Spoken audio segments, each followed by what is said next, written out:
এর সঠিক প্রয়োগ অর্থাৎ কাইন্ড ফর্মস অফ ভার্বস, কোন ভার্বটি সঠিক আর কোনটি ভুল সেটি আমাদেরকে নির্বাচন করতে হবে। তো টেন্সের নলেজ থাকলে এটা খুবই সহজ, তোমরা একটা একটা করে দেখো। আশা করছি এটা শিখতে শিখতে তোমরা টেন্সটাও শিখে যাবে, বা যদি আগে থেকে টেন্সের নলেজ থাকে তাহলে এটা শেখাটা আরো অনেক সহজ বলে মনে হবে। Number 1, ice dash at 0 degree centigrade, melts না মেল্টিং। তো এটা একটা চিরন্তন সত্য।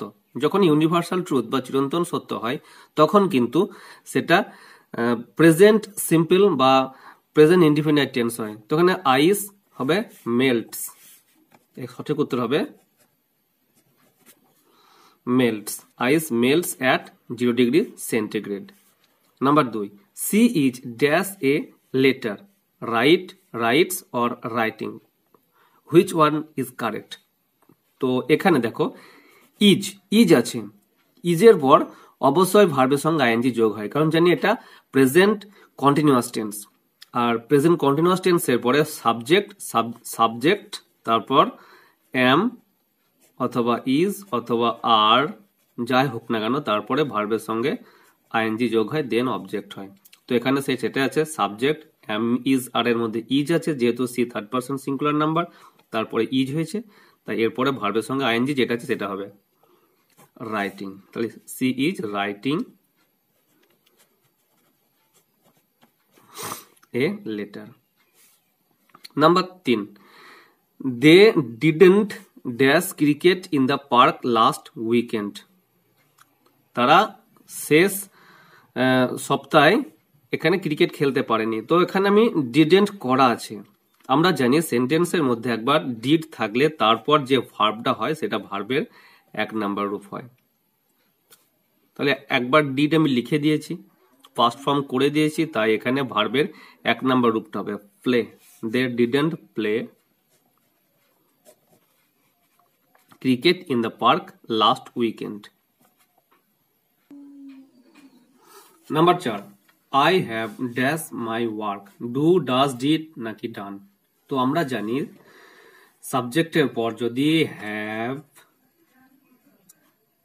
অথবা হ্যাজ বা হ্যাড থাকে তারপর অবশ্যই ভার্বের 3 নম্বর রূপ হয়। মাস্ট হ্যাভ হ্যাজ হ্যাড এর পরে অবশ্যই ভার্বের 3 নম্বর রূপ হয়, কোনো ভাবনা চিন্তার দরকার নেই। তো এখানে হ্যাভ আছে, হ্যাভ এর পরে কি হবে done, I have done my work. Number 5, I am dash a story. তো আমি আগেই বলেছি, আগের 3 নাম্বারটা যদি তোমরা একটু পিছিয়ে দেখো তাহলে বুঝতে পারবে, সেখানে এম ইজ আর এর পর সবসময় ভার্বের সঙ্গে আইএনজি যোগ হয়, আর এটা হচ্ছে প্রেজেন্ট কন্টিনিউয়াস টেন্স। তো I am reading, I am reading a story. আর এটা কি টেন্স বললাম না, এটা হচ্ছে present continuous tense. Present continuous টেন্সের রুলস আমি একটু আগেই বলে দিয়েছি, তোমরা যদি মনে করতে না পারো একটু পিছিয়ে ভিডিওটা দেখতে পারো। Number 6, he does not dash the ice cream, like, likes না লাইকড। তো এখানে একটা জিনিস, এইটা হচ্ছে মূল জিনিস, কি লেখা ডাজন্ট। একবার যদি আমি ডাজ বা ডাজন্ট করি তারপর কিন্তু ভার্বের সঙ্গে এস বা ইএস কোনোদিন যুক্ত হয় না, বা ভার্বের সেকেন্ড ফর্ম থার্ড ফর্মও হয় না, সেখানে শুধুমাত্র মূল ভার্বটি বসে। তো কি হবে লাইক। তো এখানে লাইকটা হবে সঠিক উত্তর। He doesn't like the ice cream. কেন হলো না, এখানে আমি একবার ভার্বের সঙ্গে ইএস যুক্ত করে এই যে ইএস এইটুকু অংশ একবার যুক্ত করে দিয়েছি, তাই কোনোভাবেই লাইকস হবে না।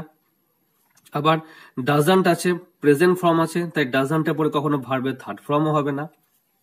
কি হবে না, যদি ভার্ব করতে হয় সেটা অবশ্যই ভার্বের 1 নাম্বার রূপ বা প্রেজেন্ট রূপ হবে, তো এখানে হবে like. Number 7, he has a dash bat. একটু আগেই বললাম সাবজেক্টের পর যদি হ্যাভ, হ্যাজ বা হ্যাড থাকে তাহলে ভার্বের সঙ্গে কি হয়, ভার্বের 3 নাম্বার রূপ হয় ব্রেক, ব্রোকেন না ব্রোক। অবশ্যই এখানে ভার্বের থার্ড ফর্ম কোনটা, ব্রোকেন। Break, broke, broken. আমরা জানি ভার্বের 3টে রূপ, প্রেজেন্ট রূপ ব্রেক, পাস্ট রূপ ব্রোক, পাস্ট পার্টিসিপল রূপ হচ্ছে ব্রোকেন, অর্থাৎ থার্ড রূপ এটা ব্রোকেন। এখানে হয়ে যাবে কি he has a broken bat, তার একটা ভাঙা ব্যাট আছে, BROKEN, ব্রোকেন ব্যাট। তো সঠিক উত্তর কি হবে? Broken. Number 8, nobody dash the fact. কেউ ফ্যাক্টটা জানে, তো জানে বা জানে না যাই হোক, এখানে নো হবে না নোজ হবে? কেউ জানে না মানে কোনো একজন ব্যক্তিও জানে না, তাই এখানে হবে নোজ। প্রেজেন্ট, এটা সিম্পল প্রেজেন্ট, কোনো একজন জানে না, অর্থাৎ nobody knows the fact. Number 9, a few boys come dash has or have. A few boys, এখানে যেহেতু বয়েজের সঙ্গে এস যুক্ত আছে মানে প্লুরাল নাম্বার, অবশ্যই প্লুরাল হলে কি হয়? হ্যাভ হয়। থার্ড পারসন সিঙ্গুলার নাম্বারে হ্যাজ, বাকি সব have. Mathematics dash a good subject. অঙ্ক একটি ভালো বিষয়। তো ম্যাথামেটিক্স যেহেতু একটা বিষয়, তার বিষয়ের পরে অবশ্যই এখানে ইজ হবে। Mathematics is a good subject. Mathematics is a good subject, যেহেতু একটা সাবজেক্টের নাম, ঠিক আছে? আই হলে এম হতো, ঠিক আছে, ইউ হলে আর হতো, বা প্লুরাল নাম্বার হলে আর হতো, আর যেহেতু এটা একটা সাবজেক্টের নাম তাই অবশ্যই এখানে ইজ হবে। 11, the cattle dash grazing in the field. তো এখানে দেখো ভার্বের সঙ্গে আইএনজি যোগ আছে। আমি একটু আগেই বললাম সাবজেক্টের পর যদি এম ইজ আর থাকে তাহলে ভার্বের সঙ্গে আইএনজি যোগ হয়। তো এখানে আইএনজি যোগ আছে, তাহলে অক্সিলারি ভার্ব কি হবে? The cattle. দ্য ক্যাটেল যেহেতু একটা ইতরতর প্রাণী, সেই জন্য কি হবে? The cattle is grazing in the field. Many students dash participated here. এখানে অনেক ছাত্র অংশগ্রহণ করেছে। তো যেহেতু এখানে স্টুডেন্টস এর সঙ্গে এস যুক্ত আছে, তো এস যুক্ত থাকা মানেই কিন্তু have. Number 13, Rahul as well as his friend coming.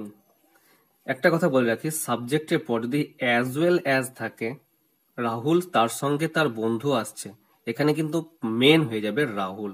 Rahul যা সেই অনুযায়ী অক্সিলারি ভার্ব বসবে। রাহুলের সঙ্গে তার বন্ধু আসছে, এখানে একজনকেই বোঝাচ্ছে, কিন্তু Rahul as well as his friend is coming. তো এটা মাথায় রাখতে হবে, যদি সাবজেক্টের পর অ্যাজ ওয়েল অ্যাজ বসে, তারপরে যাই বসুক না কেন, সেটা একজন দুজন তিনজন যাই হোক না কেন, এই মেন সাবজেক্ট এখানে রাহুল, সেই অনুযায়ী অক্সিলারি ভার্ব হয়। এখানে রাহুল যেহেতু থার্ড পারসন সিঙ্গুলার নাম্বার, তাই এখানে অবশ্যই কি হবে? ইজ হবে। 14টা একই ব্যাপার, she as well as her parents dash come. তো এখানে হ্যাজ হবে না হ্যাভ হবে? আমি কি বললাম? সাবজেক্টের পর যদি অ্যাজ ওয়েল অ্যাজ থাকে, তাহলে মেন সাবজেক্ট যেটা সেটা অনুযায়ী অক্সিলারি ভার্ব হবে। তো এখানে মেন সাবজেক্ট কিন্তু সি অনুযায়ী অক্সিলারি ভার্ব, অর্থাৎ এখানে সি এর অক্সিলারি ভার্ব কি হয়? সি হ্যাজ না হ্যাভ? সি অবশ্যই, সি হ্যাজটা সঠিক উত্তর। She as well as her parents has come. তো এখানে অ্যাজ ওয়েল অ্যাজ থাকার জন্য এই প্যারেন্টসটাকে আমি দেখব না, ঠিক আছে? নর্মালি এখানে প্যারেন্টস থাকলে কিন্তু হ্যাভ হতো, যেহেতু প্যারেন্টস আছে তাই মেন সাবজেক্ট কি সি অনুযায়ী অক্সিলারি ভার্ব এখানে কিন্তু হয়েছে। এখানে যেমন রাহুল অনুযায়ী ইজ হলো, এখানেও অ্যাজ ওয়েল অ্যাজ, এখানে ইজ, সি এর অক্সিলারি ভার্ব কি? Has. Last, either you or he. Number 15, either you or he, হয় তুমি না হয় সে, ড্যাশ টু গো। তো এখানে যে কোনো একজন, তাহলে হি এর পর হি অথবা তুমি। তো এখানে দেখবো যে যদি অর থাকে তাহলে শেষে কে আছে? Either you or he is. যেহেতু